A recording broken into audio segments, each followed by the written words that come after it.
क्या बहुजन पार्टियां भी हिंदुत्व के कंपटीशन में शामिल हैं? हिंदुत्व की होड़ वाली राजनीति के दबाव से बाहर आने को बहुजनों को अपना पहला लक्ष्य मानना चाहिए, क्योंकि धर्म की राजनीति एक मशीन है जो विवाद और विभाजन, दलितों की हत्याएं होती रहीं, ओबीसी आरक्षण को निगला जाता रहा। मंडल बनाम कमंडल आंदोलन ने बहुजन युवाओं को लड़ने की ऊर्जा दी, मगर बहुजन हकमारी की लड़ाई अखिलेश यादव खुलकर नहीं लड़ेंगे तो भले ही जनता को भी विकल्प तलाशना होगा, कलेक्टिव प्रेशर बनाना होगा। क्या है बहुजन राजनीति? इसका 2024 के चुनाव को लेकर लक्ष्य क्या है? क्या बहुजन राजनीति की कोई एक पार्टी है? नहीं, किसी भी विचारधारा की राजनीति के लिए कोई एक पार्टी नहीं हो सकती।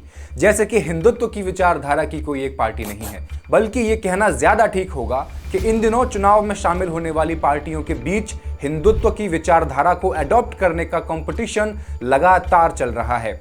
इसे हम नरम और गरम हिंदुत्व में बांटकर आगे की बातचीत के लिए एक सुविधाजनक रास्ता तैयार करते हैं। बहुजन राजनीति एक विचारधारा की राजनीति है।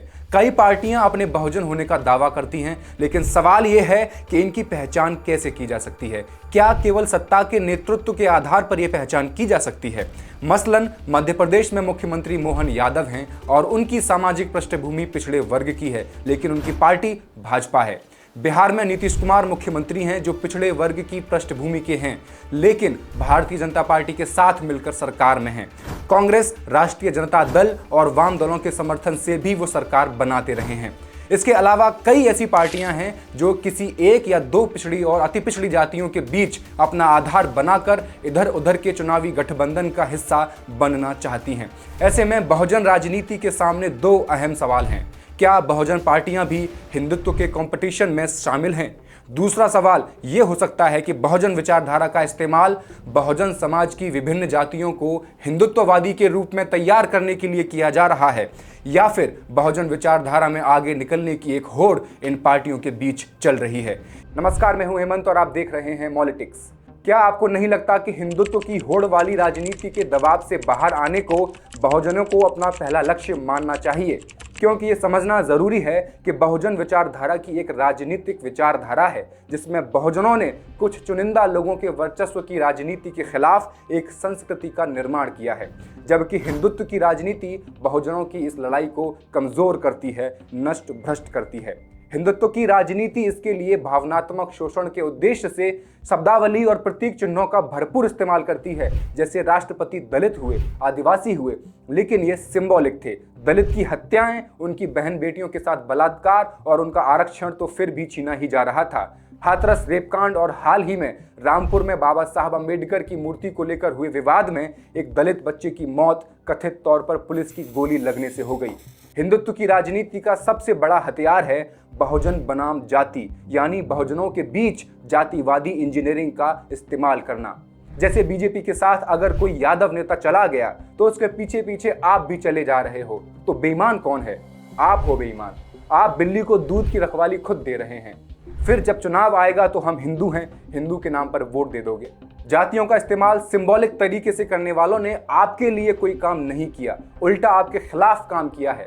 सबसे पहले पेंशन खत्म की, फिर अग्निवीर योजना लाकर आपको कमजोर किया।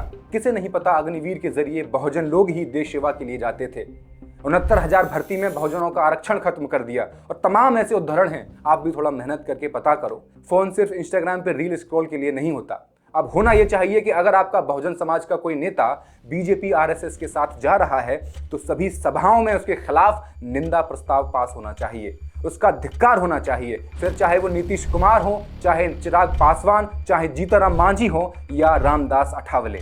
अगर हिंदुत्व की राजनीति हर तबके की विचारधारा के बीच एक कंपटीशन खड़ा कर सकती है तो बहुजन राजनीति की विचारधारा राजनीतिक पार्टियों के बीच एक जवाबी कंपटीशन खड़ा क्यों नहीं कर सकती? बिल्कुल कर सकती है। और बहुजनों को यह आत्मविश्वास सबसे पहले जरूरी है, बाद में कुछ और। इसका ताजा उदाहरण देखना है तो जाति आधारित गणना के मुद्दे को देख सकते हैं।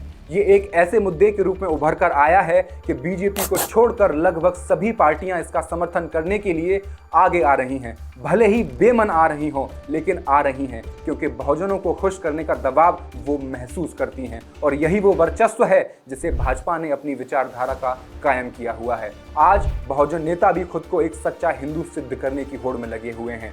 वो दौर आना चाहिए जहां बहुजनों के हित की बात सिर्फ बात ना हो, उस दिशा में काम भी हो। सिर्फ डमी राष्ट्रपति और मुख्यमंत्री नहीं चाहिए।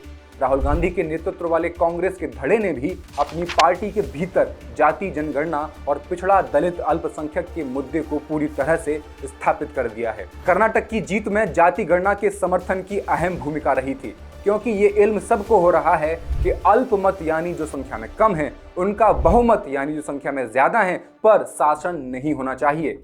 अल्पमत एक मजबूत केंद्र बनाकर बहुमतों के बीच इंटरनल डिस्प्यूट्स और कॉन्फ्लिक्ट्स पैदा करने की मशीन तैयार करने में ही व्यस्त बना रहता है। वो समाज निर्माण की जिम्मेदारी से अलग हो जाता है। प्राइवेटाइजेशन की नीति का विरोध हुआ, आरक्षण को बनाए रखना हुआ, पुरानी पेंशन को बहाल करना हुआ, पेपर लीक और युवाओं के लिए रोजगार का मुद्दा हुआ, और अल्पसंख्यकों के अधिकारों जैसे बहुत से ऐसे मुद्दे हैं जिनको लेकर बहुजनों की राजनीति का स्वर तेज हो रहा है। दूसरा ये कि जो वंचित हैं, अनप्रिविलेज्ड हैं, उनके एम्पावरमेंट की नीतियां तैयार की जाएं, और इस सब के लिए सबसे पहले जरूरी है कि बहुजन राजनीति धर्मनिरपेक्षता से अपने मूल रास्ते पर खड़ी दिखने लगे, और ऐसा करने में भटकाव की जरा सी भी आशंका नहीं होनी चाहिए। धर्म की राजनीति एक मशीन है जो विवाद और विभाजन की संस्कृति का प्रदूषण फैलाने का काम कर रही है। वो जातिवाद की तरह धर्म का भी इस्तेमाल करती है। बहुजन राजनीति के सामने जो चुनौतियां हैं, उसमें बहुजन राजनीति के कई नेताओं या उनके परिवारजनों को व्यक्तिगत तौर पर नुकसान होने की आशंका हो सकती है, लेकिन बहुजन राजनीति का जो दबाव संसदीय राजनीति के अंदर बना हुआ है, उसे मजबूत करना बहुजन राजनीति का लक्ष्य होना चाहिए, और यही 2024 का भी लक्ष्य होना चाहिए। उत्तर प्रदेश के दलितों की हत्याएं होती रहीं, ओबीसी आरक्षण को निगला जाता रहा, अधिकारियों की तैनाती में दलितों, ओबीसी और अल्पसंख्यकों को इग्नोर किया जाता रहा, बेरोजगार पीटे जाते रहे, मगर बहुजनों के नेता हिंदुत्व को स्थापित करने में अपना मौन समर्थन देते रहे। ऐसे नेताओं का बहिष्कार होना चाहिए। मायावती से अब बहुजनों की कोई उम्मीद नहीं है। वो राष्ट्रवादी पार्टी के करीब हैं और उनका छिपा समर्थन सत्ता पक्ष को मिला हुआ है, जो आने वाले लोकसभा चुनाव में उत्तर प्रदेश में इंडिया गठबंधन के वोट काटने का काम करेगा, जिसका सीधा फायदा भाजपा को मिलने वाला है। बहुजनों ने हाल के वर्षों में नंगी आंखों से अपनी हकमारी देखी है। बहुजन युवाओं का अपमान देखा है, हाथरस और उन्नाव को देखा है, आजमगढ़ का उत्पीड़न देखा है, अनारक्षित और आर्थिक रूप से कमजोर तबके ईडब्ल्यूएस की सीटों को सवर्ण आरक्षण के रूप में बदलते देखा है। उसने ओबीसी और दलितों को शिक्षण संस्थाओं, पीएचडी पद और पुरस्कारों से वंचित किए जाते देखा है। प्रमोशन में आरक्षण को खत्म होते देखा है तो सामान्य सीटों से आरक्षित वर्ग को बाहर करते देखा है। इसने बेहतर अंक पाकर भी नॉट फाउंड सूटेबल देखा है, अपने स्वाभिमान को कुचलते जाते देखा है, और ये सब होते हुए वर्ण व्यवस्था के समर्थकों का अट्टहास भी बहुजनों ने देखा है और सुना भी है। लेकिन अब बहुजन किसी की छड़ी से हाँके जाने को तैयार नहीं है। कभी उत्तर प्रदेश में काशीराम जी ने बहुजन विमर्श की शुरुआत की थी। मंडल बनाम कमंडल आंदोलन ने बहुजन युवाओं को लड़ने की ऊर्जा दी, मगर बहुजन समाज पार्टी और समाजवादी पार्टी में घुस आए वर्णवादियों ने दोनों का वैचारिक पतन कर दिया। दोनों नाम मात्र को बहुजन या समाजवादी रह गए, और इस तरह एक स्वर्णिम अवसर हमने खो दिया। याद कीजिए वो नारा, हाथी चले किनारे साइकिल चले इशारे। वो मिलन जब भंग हुआ तो कॉरपोरेट से लेकर सामंतों को बड़ी राहत मिली। तब से बहुजन राजनीतिक ऊर्जा न केवल बिखरी हुई है, वो गौरी, गणेश, परशुराम और फरसा तक जा पहुंची है। 80 से 90 के दशक में गांव-गांव में बहुजन युवा बीएससी, एमएससी कर रहे थे। आज बहुजन युवा इंटर की पढ़ाई भी ठीक से नहीं कर पा रहे, अराजक तत्वों द्वारा इस्तेमाल किए जा रहे हैं, कांवड़ धो रहे हैं। इसलिए अगर बहुजन हकमारी की लड़ाई अखिलेश यादव खुलकर नहीं लड़ेंगे तो भले ही 2024 के चुनाव में अच्छी सीट्स ले आएं, 2027 का रास्ता अवरुद्ध ही रहेगा। नया नेतृत्व जगह बनाएगा। जातिवाद नंगा हो चुका है और बहुजन विमर्श खदबदा रहा है। वो उठेगा, भले ही उसका नेतृत्व किसी और के हाथ में हो। दलितों और ओबीसी के बीच से नया नेतृत्व उभरेगा। जुल्म की इंतहा नेतृत्व पैदा करती है। यही मार्क्सवादी सिद्धांत है। यही ज्योतिबा फुले और बाबा साहब अम्बेडकर जी के संघर्षों से सिद्ध हुआ है। एक स्वामी प्रसाद मौर्य थे जो बहुजनों के हित में बोल रहे थे और उनका कंसेप्ट एकदम क्लियर था, लेकिन उनको अखिलेश जी की मंडल और कमंडल की संदेहास्पद राजनीति ने अलग पार्टी बनाने को मजबूर कर दिया। वो भी मनोज पांडे के लिए, जो राज्यसभा के चुनाव में अपनी हिंदुत्ववादी विचारधारा को रोक नहीं पाए और घर वापसी कर गए। अखिलेश जी, आप अपना मत तय कीजिए और तेजस्वी यादव की तरह कुछ ऐसा कीजिए जिससे बहुजनों का भरोसा उत्तर प्रदेश में समाजवादी बना रहे। यही समय की मांग है। संभव है कि स्वामी प्रसाद मौर्य ही बहुजन ऊर्जा को उद्वेलित करने में कामयाब हो जाएं। उनमें काबिलियत तो है ही, उनका निर्माण भी उसी वैचारिकी में हुआ है। आगामी चुनावों में उत्तर प्रदेश में भाजपा बनाम इंडिया गठबंधन का टकराव नहीं, बल्कि भाजपा बनाम बहुजन टकराव में बदलने की जरूरत है। प्रोफेसर रतन लाल से जब पूछा गया कि जातीय आधार पर पार्टियों के गठन की विसंगति क्या है, तो बड़ा दिलचस्प जवाब में उन्होंने कहा, सबको राजनीतिक चस्का लग गया है, पर एजेंडा गायब है, केवल राजनीति बचा हुआ है बस। लेकिन अगर 6000 जातियां हैं तो 6000 नेता नहीं हो सकते ना। 545 सांसद ही हो सकते हैं, यूपी में केवल 403 विधायक ही हो सकते हैं। लेकिन महत्वपूर्ण ये है कि एजेंडा कहाँ है। ब्राह्मण, ठाकुर, बनिया, भूमिहार कहाँ कह रहा है कि मोदी प्रधानमंत्री से हम खुश नहीं हैं। वो समझता है कि उसका एजेंडा तो आगे बढ़ रहा है, सारे संसाधनों पर उसका कब्जा हो रहा है।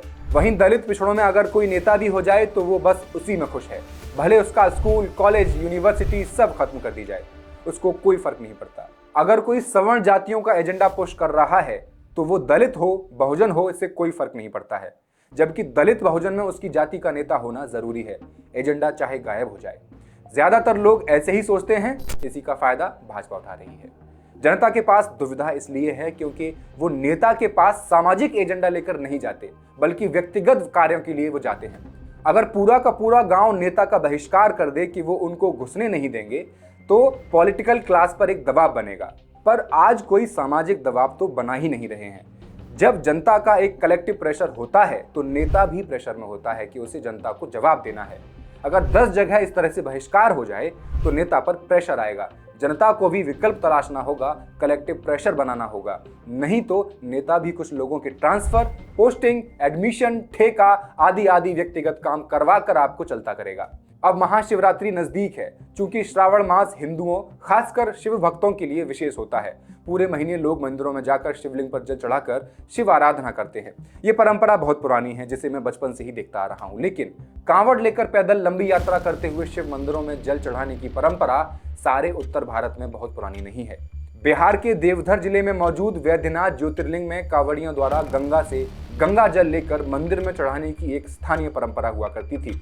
लेकिन देखते देखते ये एक राष्ट्रीय परिघटना में बदल गई और एक दशक से इसका प्रयोग संघ परिवार के लोग उग्र हिंदुत्व के प्रचार के लिए करने लगे।